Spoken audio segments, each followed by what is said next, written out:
Queridos irmãos, queridas irmãs, nós estamos celebrando a 8ª da Epifania, que é uma festa muito importante no calendário da Igreja, justamente porque nos lembra que existe uma esperança no Deus Salvador feito homem, que é Jesus Cristo, vindo do Pai e que se manifestou na nossa carne. Então, quando Cristo se manifestou na nossa carne, ou seja, quando ele nasceu como homem, ou quando ele foi visitado pelos magos, ou quando ele foi batizado no Jordão, em todos esses momentos, houve ali uma manifestação que mostrava para as pessoas de uma forma visível quem era ele. Então, mesmo que hoje em dia tenha pessoas que digam Cristo é um impostor, Jesus Cristo é um homem que fez isso ou fez aquilo, ou que teve coisa com Maria Madalena, ou que fez aquela outra coisa, ou que simplesmente inventou uma nova religião, ou como os judeus costumam dizer que ele era um excomungado e que ele não foi alguém que obedeceu aquilo que a religião pedia. Então, mesmo que as opiniões dos homens sejam contrárias a ele, infelizmente há muitas opiniões contrárias a nosso Senhor Jesus Cristo, ele é aquele que ele é. E ninguém pode tirar isso, porque as coisas são o que são por causa que Deus diz o que elas são. E Deus é que diz o valor de cada um. Então não adianta a gente querer dizer, não, você tem valor, você não tem valor, você presta, você não presta. Não, é Deus é que diz e Deus é que sabe o coração de cada pessoa. Então por isso que São Paulo diz, não julgueis, aguardai que o Senhor venha. Então todas as coisas que as pessoas fazem, no sentido da calúnia, da difamação, da destruição da imagem de uma pessoa, são coisas que essas pessoas fazem contra o próprio Deus. Por quê? Porque a imagem daquela pessoa é uma imagem, de certa forma, da bondade e um reflexo da glória de Deus. Agora, se aquela pessoa tem erros, tem defeitos ou tem limitações, aí é mais um motivo para a gente não falar mal daquela pessoa, mas ao contrário, ajudar, acolher e tentar fazer essa pessoa progredir na virtude e deixar o vício. Então, isso é tão importante para a Igreja que não somente nós temos nos 10 mandamentos, o 8º mandamento, que é justamente esse, que diz que nós não podemos levantar um nome, um testemunho falso e falar coisas que não são verdadeiras, sem prova, sem nenhum fundamento de uma outra pessoa, mas esse 8º mandamento, que é a base, nos indica também a doutrina a respeito daquilo que nós entendemos que é a vontade de Deus sobre essa matéria. Então, por isso que explica São Francisco de Sales, nesse texto belíssimo, quando ele diz: quem tira injustamente a boa fama ao seu próximo, além do pecado que comete, está obrigado à restituição inteira e proporcionada à natureza, qualidade e circunstâncias da detração. Então vamos supor, se eu falo mal de uma pessoa, eu falo uma coisa que causou aquele dano. Então, para eu conseguir o perdão de Deus, não é suficiente se confessar. Mas eu preciso restituir tudo na mesma qualidade, na mesma circunstância, na mesma natureza daquilo que eu destruí da imagem da pessoa. Se eu não faço isso, eu não tenho o perdão de Deus. E diz ainda, porque ninguém pode entrar no céu com os bens alheios. E entre os bens exteriores, a fama e a honra são os mais preciosos e os mais caros. 3 vidas nós temos, portanto, 3 qualidades de vida diferentes. Primeiro, a vida espiritual, que a graça divina nos confere. Segundo, a vida corporal, que a alma é o princípio. E a vida social, que repousa os seus fundamentos na boa reputação. Então quer dizer que se a pessoa, com a sua língua, calunia ou difama, né? Porque tem uma diferença. Calunia é você falar uma coisa que você não sabe, que você não tem prova. Mesmo que seja verdade, mas enquanto você não tem prova, é calúnia. Agora, se for verdade, mesmo assim você não pode falar, porque senão é difamação, que é outro crime. Então, quer dizer, não só é pecado, mas também é crime na esfera civil e merece, essa pessoa não só merece uma punição grave na esfera civil e penal. Por quê? Porque a mesma atitude de violência que uma pessoa tem para pegar uma espada e matar o outro na sua vida corporal é a atitude de violência que essa pessoa está tendo para usar a espada da sua língua e matar aquela outra pessoa na sua vida social. Então diz, olha, o pecado nos faz perder a primeira, porque se a pessoa peca, ela perde a vida espiritual. Depois, a morte nos tira a segunda, que é a vida corporal. E a maledicência, quer dizer que é a calúnia, a difamação, as pessoas que divulgam áudios falando mal do outro, olha, ele fez isso, fez aquilo e tal. Não, isso é maledicência, isso nos leva à morte na vida social. Como diz aqui São Francisco de Sales, doutor da igreja. Por quê? Porque nós temos a nossa vida social na nossa boa reputação. Então, essa doutrina, que é a doutrina católica, nos explica que mesmo que a pessoa tenha realmente feito graves pecados, ela tem o direito de ter a boa reputação. E ela tem o direito não só de se arrepender, de se reconciliar com Deus, de retomar o seu caminho de graça, mas, inclusive, de manter esses seus erros, seus pecados, sob o sigilo. Por quê? Porque, como eu expliquei, a vida social se repousa na boa reputação.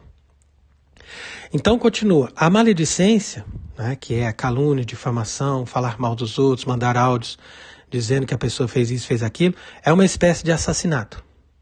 E o maldizente torna-se réu de tríplice homicídio espiritual. O primeiro e o segundo com respeito à alma. E a alma da pessoa com quem se fala. E o terceiro com respeito à pessoa de quem se deturpa o bom nome. Então São Bernardo diz por isso que os que cometem a maledicência e os que a escutam têm o demônio no corpo, aqueles na língua e esses no ouvido. Então quer dizer que até a pessoa que está escutando aquele áudio, não, peraí, eu estou te mandando um áudio agora para falar a verdade sobre essa pessoa, para poder falar o que ele fez, o que ele não fez. E se você escuta, você já tem também o demônio no ouvido. Por quê? Porque nós não podemos nem sequer escutar. Aí que está, isso é doutrina da igreja. Você pode procurar, outros doutores também vão dizer isso. Não sou eu que estou dizendo. Isso é a doutrina católica. Nós não podemos nem sequer ter a curiosidade para saber, não, será que ele fez coisa errada? Será que ele é pecador? Será que ele faz isso? Não, não é assim. Por quê? Porque não são as pessoas, no sentido de pessoas que estão sabendo dos erros dos outros, que são constituídos para corrigir os outros. Mas dentro da vida social e da vida eclesial, existe uma pessoa determinada para corrigir o erro de tal pessoa e assim por diante. E isso é estabelecido dentro da regra da providência de Deus. Agora, o máximo que você poderia fazer por caridade, ao invés de divulgar uma calúnia ou difamação, é você vir até a pessoa e dizer, olha, isso está errado, não faça isso, se corrija e tal. E pronto, você não pode fazer mais do que isso. Que até então, você faz a sua parte. É como Cristo explicou também no Evangelho. Se uma pessoa erra, você fala com ela sozinho. Se ela errar de novo, você chama uma pessoa. E você diz, nós estamos aqui testemunhas de que nós estamos falando com você e que você precisa mudar, porque você precisa reconhecer isso ou aquilo. Mas quando Jesus fala isso, ele se refere à doutrina, não se refere à moral. Porque ninguém é obrigado a ter força moral para poder se converter no dia seguinte. Por isso que Cristo depois termina esse mesmo evangelho dizendo, se essa pessoa não se converter, diz a igreja, seja tratado como um pagão. Agora, quando Cristo fala isso, ele fala da doutrina, quer dizer que a pessoa não aceita a fé, está ensinando uma doutrina errada. E aí essa pessoa então é advertida. Se ela não se converte, então ela é excomungada, quer dizer, tratada como um pagão, porque ela não se conforma àquilo que a igreja ensina. Mas essa passagem não se refere, de forma alguma, àquilo que a pessoa faz ou deixa de fazer na sua vida moral. Por quê? Porque se a pessoa peca, mesmo assim ela tem o direito de permanecer com a boa reputação. E é isso mesmo que vai dar o incentivo para essa pessoa dizer, não, eu tenho uma boa reputação, então é preciso eu manter essa boa reputação e fazer o possível para não ofender a Deus e nem fazer coisas que são escandalosas e que vão trazer prejuízo para a igreja. Então quer dizer que é muito claro, a doutrina da igreja é claríssima. E as pessoas que se conformam a ela são santos e se salvam. Agora, as pessoas que não se conformam a isso, eles vão contra os santos, contra a justiça, contra a caridade, contra a fé, e eles não se salvam. Essa que é a verdade, porque tem muitos no inferno que estão ali por causa da língua.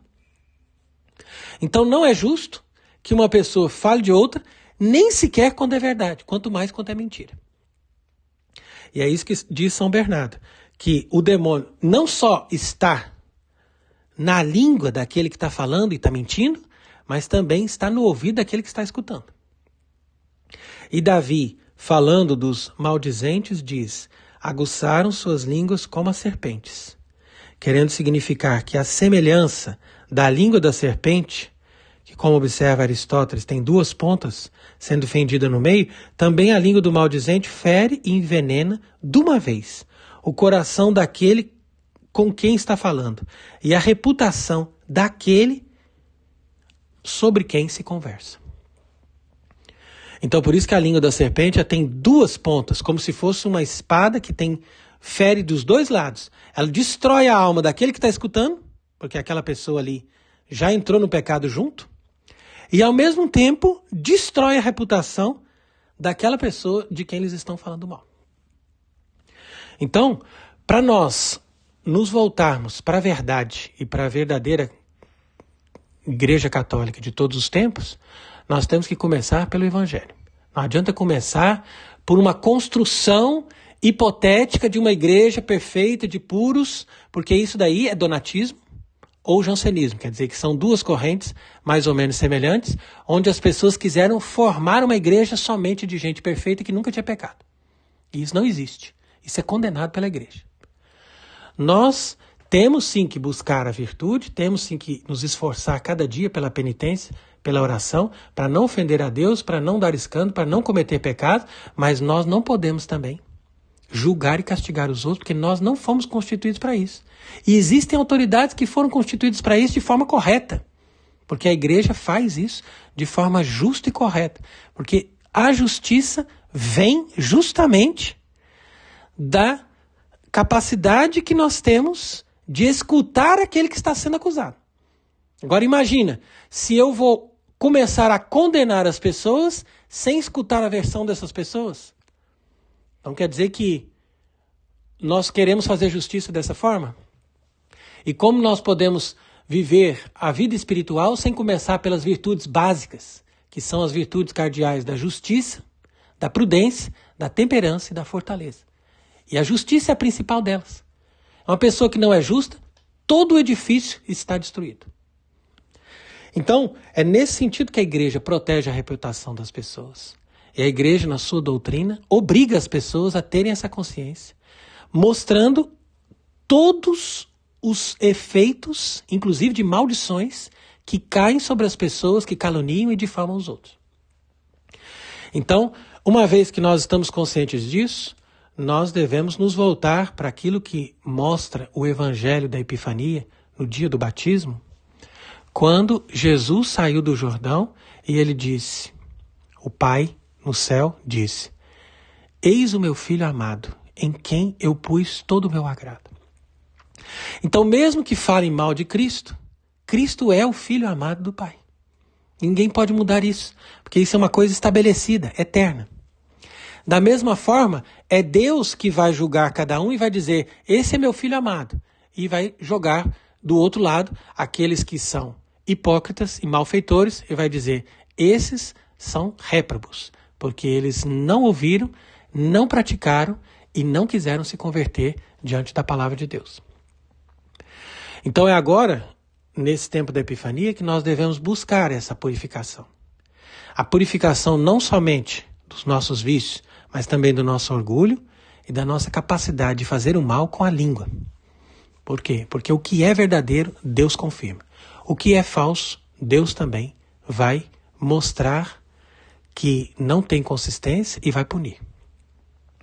Então, bendito seja Deus, porque Ele nos reúne nesta festa da Epifania para falar dessas coisas e vamos procurar viver a doutrina da igreja sendo justos, misericordiosos e tendo o critério de Deus para julgar. Porque o que nós podemos julgar, nós julgamos com o critério de Deus.